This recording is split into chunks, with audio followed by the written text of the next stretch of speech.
Hello friends, I'm Pratibha, self-trained narcissistic abuse recovery life coach. Narcissistic abuse பற்றின கன்ஃபியூஷன்ஸையும் டவுட்ஸையும் clarify பண்ணிக்கிறதுக்காகவும் ஹீலிங்காகவும் என்கிட்ட paid session attend பண்ணணும்னு நினைக்கிறவங்க ஸ்க்ரீனில் தெரிகிற இந்த வாட்ஸ்அப் நம்பருக்கு மெசேஜ் பண்ணுங்கள். இன்னும் நிறைய சர்வைவர்ஸ்க்கு இந்த வீடியோஸ் போயிட்டு ரீச் பண்ணணும்னு நினச்சிங்கன்னா இந்த வீடியோவை ஹைப் பண்ணுங்கள். நச்சுகள் வெளியுலகத்தோட பார்வைக்கு தன்னை ரொம்ப நல்லவங்களாக காட்டிக்குவாங்க. Spiritual, honest, charming, decent, loyal, empathetic, இந்த மாதிரி ஹை குவாலிட்டிஸை பெர்ஃபார்ம் பண்ணுவாங்க.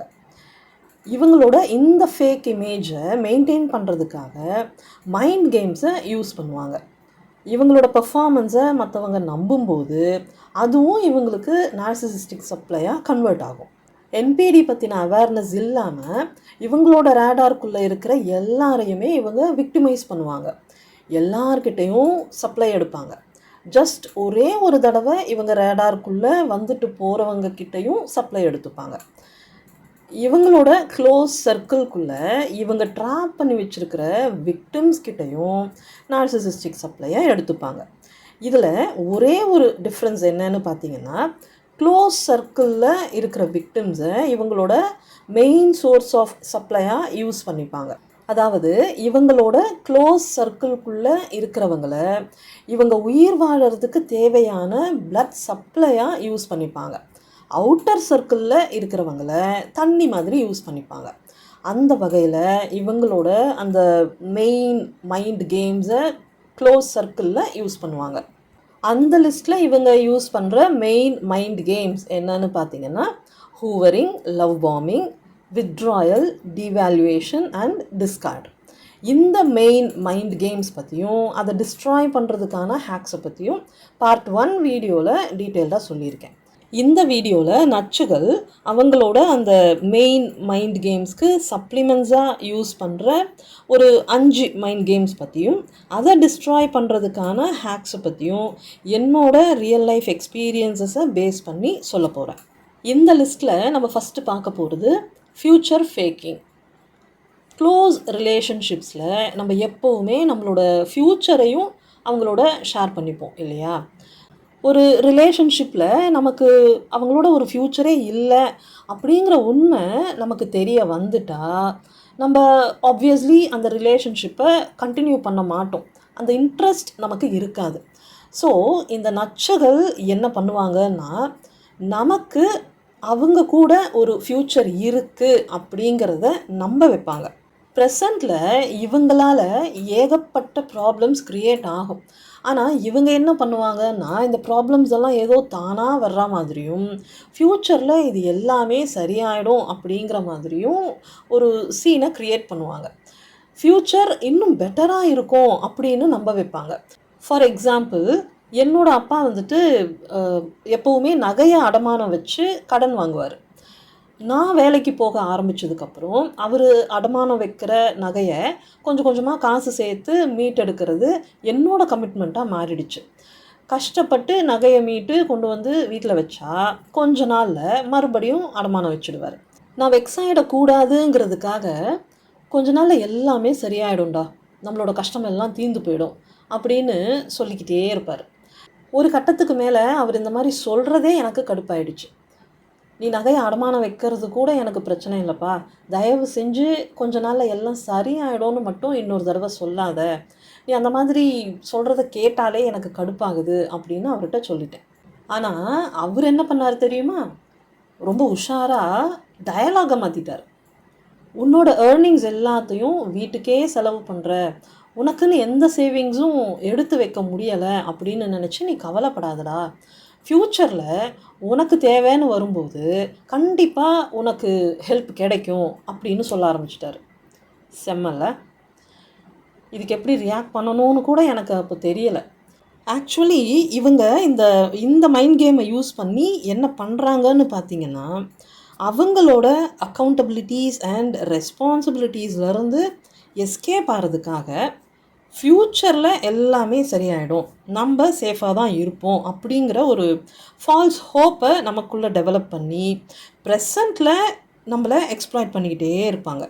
இவங்க ஃபேண்டசைஸ் பண்ணுற அந்த ஃப்யூச்சரை நோக்கி நம்மளும் அவங்க கையை பிடிச்சிக்கிட்டு அவங்க கூட ட்ராவல் பண்ணிக்கிட்டு இருப்போம். ஆனால் ஃப்யூச்சரில் நமக்காக ஏமாற்றங்கள் மட்டும்தான் காத்துக்கிட்டு இருக்கோம். ஸோ இந்த ஃப்யூச்சர் ஃபேக்கிங்கை டிஸ்ட்ராய் பண்ணுறதுக்கான சிங்கிள் ஹேக், ஷேரிங் த ரெஸ்பான்சிபிலிட்டிஸை பிரிச்சுக்கணும். ப்ரெசண்ட்டில் ரெஸ்பான்சிபிலிட்டிஸை ஷேர் பண்ணிக்க தயாராக இல்லாதவங்க கூட நம்மளோட ஃப்யூச்சரை ஷேர் பண்ணவே கூடாது. ஏன்னா ஒருத்தரோட ப்ரெசண்ட் அக்கௌண்டபிலிட்டி அவங்களோட ஃப்யூச்சர் இன்டென்ஷன்ஸை ரிவீல் பண்ணும். ஸோ ப்ரெசண்ட்டில் ஒருத்தர் அவங்களோட அந்த அக்கௌண்டபிலிட்டிஸ்லேருந்து எஸ்கேப் ஆகுறாங்கங்கும்போது அவங்க நம்மளை எக்ஸ்ப்ளாய்ட் பண்ணுறாங்கங்கிறத புரிஞ்சுக்கிட்டு நம்மளோட ஃப்யூச்சரை இண்டிபெண்ட்டாக பில்ட் பண்ணுறதுக்கு ஸ்டார்ட் பண்ணணும். அடுத்த மைண்ட் கேம் பவுண்ட்ரி டெஸ்டிங். நச்சுகள் ஒரு ரிலேஷன்ஷிப்போட ஸ்டார்டிங்லேருந்தே உங்களோட பவுண்ட்ரிஸை டெஸ்ட் பண்ணுவாங்க. எந்த டைப் ஆஃப் நார்சிசிஸ்டிக் ரிலேஷன்ஷிப்பாக இருந்தாலும் கண்டிப்பாக இந்த பவுண்ட்ரி ப்ரீச்சிங் அப்படிங்கிறது ரொம்ப கேஷுவலாக நடக்கும். ஃபார் எக்ஸாம்பிள், பேரண்ட்ஸ் நீங்கள் அடல்ட் ஆன பிறகும் உங்களோட பர்சனல் லைஃப்பில் இங்கீதம் இல்லாமல் மூக்கை நுழைச்சிக்கிட்டே இருப்பாங்க. உங்கள் லைஃப்பை கண்ட்ரோல் பண்ணுவாங்க. உங்கள் லைஃப் பார்ட்னர் உங்களை வேர்பலாகவும் ஃபிசிக்கலாகவும் அப்யூஸ் பண்ணுவாங்க, ஃபினான்ஷியலாகவும் அப்யூஸ் பண்ணுவாங்க. இந்த நச்சுகளை பொறுத்த வரைக்கும் எந்த தடங்களும் இல்லாமல் விக்டிம்ஸை எக்ஸ்ப்ளாய்ட் பண்ணுறதுக்கான என்டைட்டில்மெண்ட் அவங்களுக்கு இருக்குது அப்படிங்கிற நினப்போடு தான் அவங்க ஆப்ரேட் ஆவாங்க. ஸோ நீங்கள் என்ன தான் பவுண்ட்ரிஸை செட் பண்ணாலும் அதை மதிக்கவே மாட்டாங்க, பிரேக் பண்ணுறதுக்கு ட்ரை பண்ணுவாங்க. அதை பிரேக் பண்ணிவிட்டு அதுக்கு நீங்கள் எப்படி ரியாக்ட் பண்ணுறீங்க அப்படின்னு டெஸ்ட் பண்ணுவாங்க. நீங்கள் எந்த ஆக்ஷனும் எடுக்காமல் சைலண்ட்டாக இருந்தால் அவங்களுக்கு தைரியம் அதிகமாகிடும். நெக்ஸ்ட் டைம் இன்னும் பேடாக பிஹேவ் பண்ணுவாங்க. ஸோ இந்த பவுண்ட்ரி டெஸ்டிங் கேமை டிஸ்ட்ராய் பண்ணுறதுக்கான சிங்கிள் ஹேக், கான்சிக்வன்சஸ், பின்விளைவுகள். நச்சுகளோட ஆக்ஷன்ஸ்க்கான கான்சிக்வன்சஸை அவங்கள ஃபேஸ் பண்ண வைக்கணும். ஃபார் எக்ஸாம்பிள், எனக்கு மேரேஜ் ஆகி ஒரு கப்புள் ஆஃப் மந்த்ஸுக்கு அப்புறம் ஃபர்ஸ்ட் டைம் இவர் என்ன கன்னத்தில் அரைஞ்சார். அப்போவே நான் அவரை ரொம்ப ஸ்ட்ரிக்டாக வார்ன் பண்ணேன். மறுபடியும் கொஞ்ச நாளில் செகண்ட் டைம் என்னை ஃபிசிக்கலாக அட்டாக் பண்ணார். அந்த டைமில் எனக்கு சிசேரியன் முடிஞ்சு ஒரு 6 months கூட ஆகலை. இன்ஃபெக்ஷன் வேறு ஆகிட்டு செகண்ட் டைம் ஸ்டிச்சஸ் போட்டு ரொம்ப காம்ப்ளிகேட்டடாக இருந்துச்சு. அதோடையே நான் ஜாபுக்கும் போய்கிட்டு இருந்தேன். இவர் வாண்டடாக அந்த ஸ்டிச்சஸ் போட்ட இடத்துலையே எட்டி உதைச்சார். நான் இம்மீடியட்டாக பக்கத்தில் இருந்த ஒரு கோட்ரேஜ் லாக்கை எடுத்து அவர் மேலே அடிச்சிட்டேன். அது அவரோட தலையில் பட்டு நெத்திக்கிட்டேன். பட்டு பிளட் வந்துடுச்சு. ஆக்சுவலி நான் பதறி போயிட்டேன். அவர் உடனே கிளம்பி வெளியே போயிட்டார். அதுக்கப்புறம் நான் எங்கள் அப்பா கூட மகளிர் போலீஸ் ஸ்டேஷனுக்கு போயிட்டு கம்ப்ளைண்ட் கொடுத்துட்டேன். நான் அவரை அடித்தேன் அப்படிங்கிறதையும் சொல்லிட்டேன். இந்த கேப்பில் இவர் வந்துட்டு இவரோட அண்ணனையும் தம்பியையும் கூட்டிக்கிட்டு வந்து வீட்டுக்கிட்ட ரவுடித்தனம் பண்ணிகிட்ருக்காரு அப்படின்னு சொல்லிட்டு வீட்டிலேருந்து கால் வருது. அம்மாவும் தங்கச்சியும் குழந்தைய பார்த்துக்கிட்டு வீட்டில் தான் இருந்தாங்க. அவங்க வந்து கால் பண்ணி சொல்கிறாங்க, இந்த மாதிரி வீட்டுக்கிட்ட வந்து ஒரே அமக்கலம் பண்ணிகிட்ருக்காங்க அப்படின்னு. உடனே போலீஸ் வீட்டுக்கிட்ட போயிட்டு இவங்க 3 பேரையும் அரெஸ்ட் பண்ணி கூட்டிகிட்டு வந்துட்டாங்க. 3 பேரையும் போலீஸ் ஸ்டேஷனில் நைட் ஃபுல்லாக உட்கார வச்சு நெக்ஸ்ட் டே தான் அனுப்புனாங்க. அதுக்கப்புறம் இவர் காணாமல் போயிட்டார். நான் எங்கள் அம்மா அப்பா கூட ஸ்டே பண்ணியிருந்தேன். அந்த ஸ்டோரியெல்லாம் நான் வேறு வீடியோஸில் சொல்லியிருப்பேன். ஸோ எங்கள் அம்மா அப்பா கூட ஸ்டே பண்ணிக்கிட்டு நான் வேலைக்கு போயிட்டுருந்தேன். ஒரு 1.5 வருஷம் கழித்து இவர் திரும்ப வந்தார். இவர் வந்ததுக்கப்புறம் என்னோடய அம்மாவும் தங்கச்சியும் சேர்ந்துக்கிட்டு என்னை வீட்டை விட்டு துரத்துனாங்க. அது டிஃப்ரெண்ட் ஸ்டோரி. ஆனால் என்னை இந்த மாதிரி இல்ட்ரீட் பண்ணினா அதுக்கான கான்சிக்வன்சஸ் ரொம்ப பலமாக இருக்குது அப்படிங்கிறத அவர் தெரிஞ்சுக்கிட்டார். அப்போலேருந்து அவர் என்னை அடிக்கிறத கம்ப்ளீட்டாக ஸ்டாப் பண்ணிட்டார். அதுக்காக யாரையும் ஃபிசிக்கலாக அட்டாக் பண்ணணும் அப்படின்னு நான் சொல்ல வரல. இவர் வந்துட்டு என்னை வயிற்றில் எட்டி உதைச்சி என்னை பெருசாக ஹர்ட் பண்ணணும்னு நினச்சது லிட்ரலி சைக்கோத்தனம். அதனால தான் அந்த மொமெண்ட்டில் நான் அப்படி ரியாக்ட் பண்ணேன். இல்லைன்னா போலீஸில் போயிட்டு வெறுமனே கம்ப்ளைண்ட் மட்டும் கொடுத்துருப்பேன். ஸோ இதிலேருந்து நான் என்ன சொல்ல வரேன்னா, இவங்களுக்கெல்லாம் வாயால் சொன்னால் புத்தி வராது. தப்பு பண்ணால் கான்சிக்வன்சஸை ஃபேஸ் பண்ணணும் அப்படிங்கிற பயத்தை இவங்களுக்கு கொடுக்கணும். அப்படி பண்ணாமல் நீங்கள் செட் பண்ணுற அந்த பவுண்ட்ரிஸை அவங்க ப்ரீச் பண்ணும்போதும் நீங்கள் அமைதியாகவே இருந்தீங்கன்னா நீங்கள் அவங்களுக்கு கொடுக்குற பெர்மிஷனாக அவங்க அதை எடுத்துப்பாங்க. ஸோ கான்சிக்வன்சஸோடு நீங்கள் எழுப்புகிற பவுண்ட்ரிஸை மட்டும்தான் அவங்க மதிப்பாங்க. அடுத்த மைண்ட் கேம் ஐசோலேஷன். லிட்ரலி எங்கள் அப்பா எங்களை ஐசோலேட்டடாக தான் வளர்த்தாரு. வீடு விட்டால் ஸ்கூல், ஸ்கூல் விட்டால் வீடு, வேறு எங்கேயும் கூட்டிகிட்டு போகவே மாட்டாங்க, எங்களையும் போக விட மாட்டாங்க. எனக்கும் அது அப்படியே பழகி போச்சு. இன்ட்ரோவர்ட்ஸ் இப்படி தான் உருவாக்கப்படுறாங்க. ஏன்னா இன்ட்ரோவர்ஷன் அப்படிங்கிறது ஹியூமன் பீயிங்ஸோட நேச்சுரல் பிஹேவியர் கிடையாது. எக்ஸ்ட்ரோவர்ஷன் தான் நம்மளோட நார்மல் ஹியூமன் பிஹேவியர். ஆனால் எங்கள் அப்பா சின்ன வயசுலேருந்தே வெளியுலகத்துலேருந்து என்னை கம்ப்ளீட்டாக ஐசோலேட் பண்ணி வளர்த்ததுனால நான் பக்கா இன்ட்ரோவர்ட்டாக டெவலப் ஆகிட்டேன். அதுவே என்னோடய பர்சனாலிட்டியாக மாறி போயிடுச்சு. எனக்கே வெளியே போகிறது பிடிக்காமல் போயிடுச்சு. வீட்டுக்குள்ளேயே இருக்கிறத கம்ஃபர்டபுளாக ஃபீல் பண்ணுவேன். ஃபேமிலி மெம்பர்ஸ் கூட மட்டும்தான் வெளியே போவேன். என்னோடய ஸ்கூல் ஃப்ரெண்ட்ஸ் சில சமயம் வெளியே போகலான்னு கூப்பிடுவாங்க.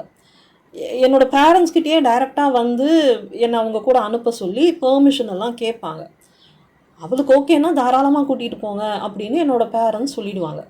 ஆனால் நானாகவே வரலை அப்படின்னு சொல்லி என்னோடய ஃப்ரெண்ட்ஸை அனுப்பி விட்டுடுவேன். சில சமயம் ரொம்ப ஃபோர்ஸ் பண்ணி கூட்டிகிட்டு போவாங்க. ஆனால் போயிட்டு கொஞ்ச நேரத்துலேயே நான் திரும்ப வந்துடுவேன். இந்த மாதிரி ஐசோலேட்டடாக வளர்க்கப்படும் போது என்ன ஆகும்னு பார்த்திங்கன்னா, நமக்கு சோஷியல் டேட்டாஸ் கிடைக்காம போயிடும்.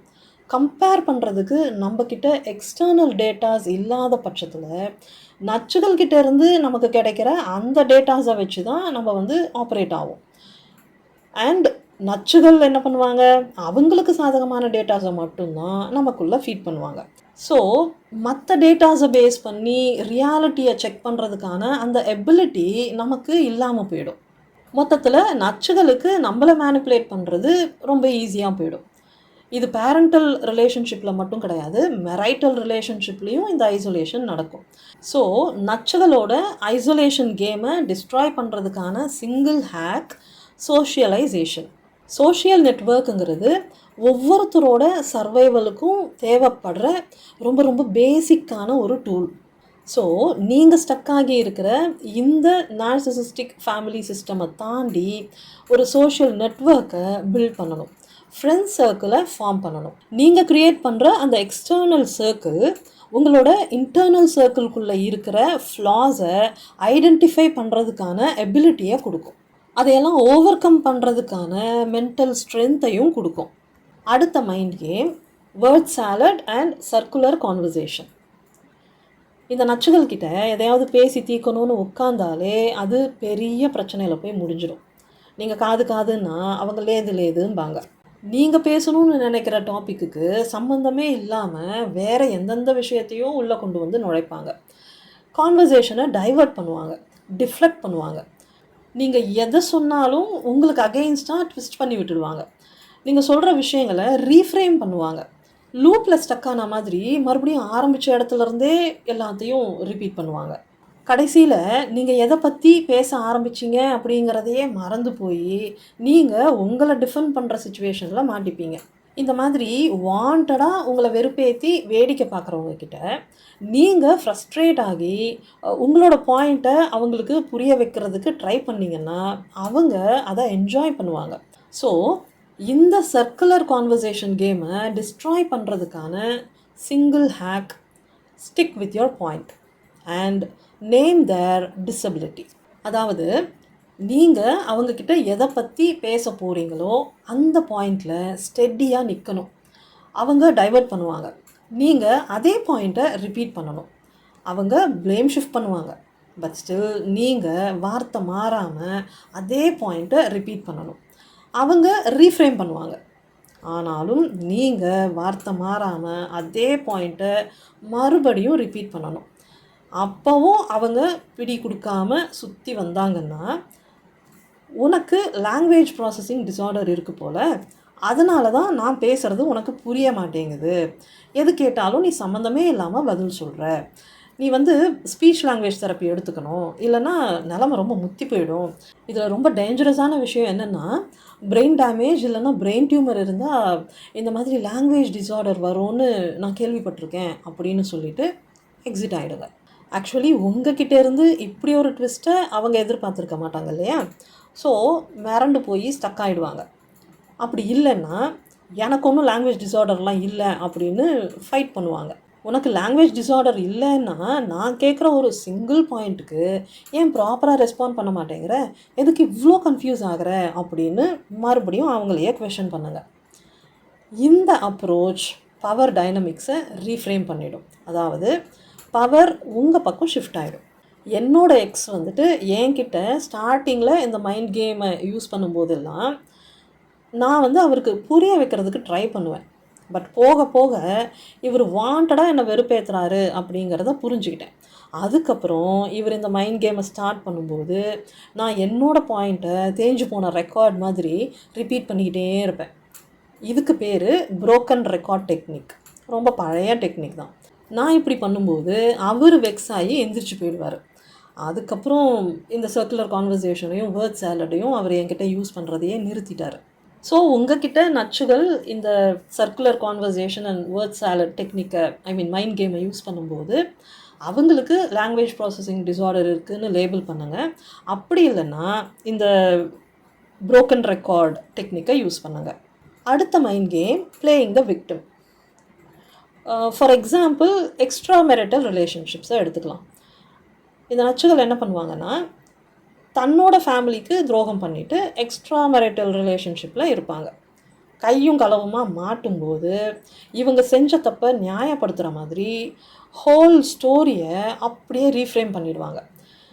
என்னை செடியூஸ் பண்ணிட்டாங்க, என்னை எக்ஸ்ப்ளாய்ட் பண்ணிட்டாங்க, பிளான் பண்ணி இந்த ரிலேஷன்ஷிப்பில் என்னை சிக்க வச்சுட்டாங்கன்னு சொல்லி விக்டிம் ரோலை ப்ளே பண்ணுவாங்க. அவங்க செடியூஸ் பண்ணும்போதும் செக்ஷுவலி பவுண்ட்ரிஸை க்ராஸ் பண்ணும்போதும் அந்த ஃபஸ்ட் அட்டம்ப்ட்லேயே அவங்கள தடுத்து நிறுத்தாமல் எல்லாத்தையும் அலோவ் பண்ணிவிட்டு கிடைக்கிற பெனிஃபிட்ஸை எல்லாம் நல்லா என்ஜாய் பண்ணிவிட்டு நான் எதுவுமே பண்ணலை, அவங்க தான் எல்லாத்தையும் பண்ணாங்க, எனக்கு அந்த சமயத்தில் எப்படி ரியாக்ட் பண்ணுறதுன்னு கூட தெரியலை அப்படின்னு சொல்லி ரொம்ப ஹெல்ப்லெஸ்ஸான சுச்சுவேஷனில் இவங்க சிக்கிக்கிட்ட மாதிரியே ஒரு சீனை டெவலப் பண்ணுவாங்க. இவங்க என்னமோ வாயில் விரலை வச்சா கூட கடிக்க தெரியாத குழந்த மாதிரியும் அவங்க இவங்களை இடுப்பில் தூக்கி வச்சு கடத்தி கொண்டு போய் செக்ஷுவலி எக்ஸ்ப்ளாய்ட் பண்ணி செட்யூஸ் பண்ணி அப்யூஸ் பண்ணிட்ட மாதிரியும் ரொம்ப மட்டமாக ஒரு கதையை சொல்லுவாங்க. இவங்களோட சபல புத்தியால் இவங்க இந்த விஷயத்தில் ஈக்குவலாக பார்ட்டிசிபேட் பண்ணதுக்கான அக்கௌண்டபிலிட்டியை எடுத்துக்காமல் அவங்க தான் என்னை மேனிப்புலேட் பண்ணிட்டாங்க, என்னோடய லைஃப்பையே நாசம் பண்ணிட்டாங்கன்னு சொல்லி ப்ளேம் ஷிஃப்ட் பண்ணுவாங்க. இவங்க சொல்கிற கதையை கேட்டு இவங்க மேலே அனுதாபம் வர்ற அளவுக்கு பெர்ஃபார்ம் பண்ணுவாங்க. என்னை மன்னிச்சுடு, நான் தெரியாமல் தப்பு பண்ணிட்டேன், இனிமேல் இதை பண்ணவே மாட்டேன்னு சொல்லி காலை பிடிச்சிக்கிட்டு கெஞ்சி கதறி மன்னிப்பு கேட்பாங்க. அப்படி இல்லைன்னா நீ சரியில்லாததுனால தான் நான் வந்து வேறு ஒரு ரிலேஷன்ஷிப்பை தேடி போக வேண்டியதாக போச்சு அப்படின்னு சொல்லி ஸ்டோரியை இந்த மாதிரி ரீஃப்ரேம் பண்ணுவாங்க. அந்த ஸ்டோரியில் உங்களை வில்லனைஸ் பண்ணிடுவாங்க. இவங்களையே முழுசாக நம்பி இவங்களுக்கு லாயலாக வாழ்ந்துட்டு இருக்கிற உங்களை பற்றி யோசிக்கவே மாட்டாங்க. கடுகளவுக்கு கூட இவங்க செஞ்ச துரோகத்துக்கான அந்த ஒரு குற்ற உணர்ச்சியே இவங்கக்கிட்ட இருக்காது. எக்ஸ்ட்ரா மேரிட்டல் ரிலேஷன்ஷிப் மட்டும் கிடையாது, இந்த மாதிரி நிறைய விஷயங்களில் இவங்களே தப்பு பண்ணிவிட்டு அதில் இவங்க விக்டிமைஸ் ஆன மாதிரி உங்கள் மேலேயும் மற்றவங்க மேலேயும் பழியை போட்டுட்டு எஸ்கேப் ஆகிறதுக்கு ட்ரை பண்ணுவாங்க. ஸோ இந்த விக்டிம் ப்ளே மைண்ட் கேமை டிஸ்ட்ராய் பண்ணுறதுக்கான சிங்கிள் ஹேக், என்ஜாய் தேர் பர்ஃபார்மன்ஸ். அவங்களோட இந்த ஒட்டுமொத்த ட்ராமாவையும் ஆடியன்ஸ் மாதிரி ரிலாக்ஸ்டாக உட்காந்துக்கிட்டு என்ஜாய் பண்ணுங்கள். கண்ணுக்கு முன்னாடி அவங்க நடத்துகிற அந்த ட்ராமாவுக்கு அவ்வளோதான் இம்பார்ட்டன்ஸ் கொடுக்க முடியும் இல்லையா? அந்த பர்ஃபார்மன்ஸ்க்கான வேல்யூ அவ்வளோதான். ஸோ நைஸ் பர்ஃபார்மன்ஸ், நல்லா இருந்துச்சு அப்படின்னு சொல்லிவிட்டு கிளாப் பண்ணிவிட்டு அங்கேருந்து எக்ஸிட் ஆகிடுங்க. Nothing else. இதுக்கு பேர் ராடிக்கல் டிஸ்என்கேஜ்மெண்ட். ஸோ நான் சொன்ன இந்த ஹேக்ஸை எல்லாம் நீங்கள் ஃபாலோ பண்ணும்போது ஆட்டோமேட்டிக்காக பவர் டைனமிக்ஸ் ஷிஃப்ட் ஆகிடும். அதாவது பவர் உங்ககிட்ட வந்துடும். நச்சுகளோட மற்ற மைண்ட் கேம்ஸை பற்றியும் அதை டிஸ்ட்ராய் பண்ணுறதுக்கான ஹேக்ஸை பற்றியும் அடுத்த பதிவில் டீட்டெயில்டாக பார்க்கலாம். இன்னும் பர்சனலாகவும் ஸ்பெசிஃபிக்காகவும் இந்த மைண்ட் கேம்ஸை டீல் பண்ணுறதை பற்றி என்கிட்ட பெய்ட் செஷன் அட்டென்ட் பண்ணணும்னு நினைக்கிறவங்க ஸ்க்ரீனில் தெரிகிற இந்த வாட்ஸ்அப் நம்பருக்கு மெசேஜ் பண்ணுங்கள். பத்திரமா இருங்க, பாதுகாப்பாக இருங்க, சந்தோஷமாக இருங்க. Bye friends.